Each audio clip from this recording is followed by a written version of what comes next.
As per initiative of Prime Minister of Pakistan and Chief Secretary Punjab, ہم clean and green Punjab and clean and green Pir Mahal کا ایک project جو ہے start کر رہے ہیں پیر محل میں، جس کے 5 پلرز ہیں which includes safe drinking water, cleanliness, plantation, solid waste management, liquid waste management. تو ان سب پلرز کے حوالے سے ہم نے آج ایک میٹنگ بلائی ہے جس کے اندر ہم پوری کمیونٹی کو انگیج کریں گے،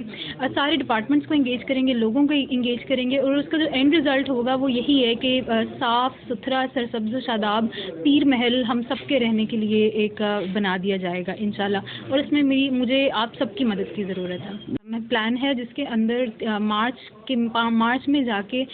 سارے ڈسٹرکٹس کے آپس میں بھی کمپٹیشن ہے اور تحصیلوں کا بھی، ہر ڈسٹرکٹ کے اندر تحصیل کا آپس میں کمپٹیشن ہے. تو ہمارے پاس جنوری سے لے کے مارچ تک کا ٹائم ہے جس کے اندر ہم اس پورے پروجیکٹ کے اوپر کام کریں گے انشاءاللہ. اور اس کے اینڈ پہ جب کمپٹیشن ہوگا اور آپ سب کی مدد کے ساتھ انشاءاللہ امید ہے کہ ہم صرف توبہ ٹیکسنگ میں ہی نہیں بلکہ پنجاب میں بھی نمبر 1 آئیں گے انشاءاللہ.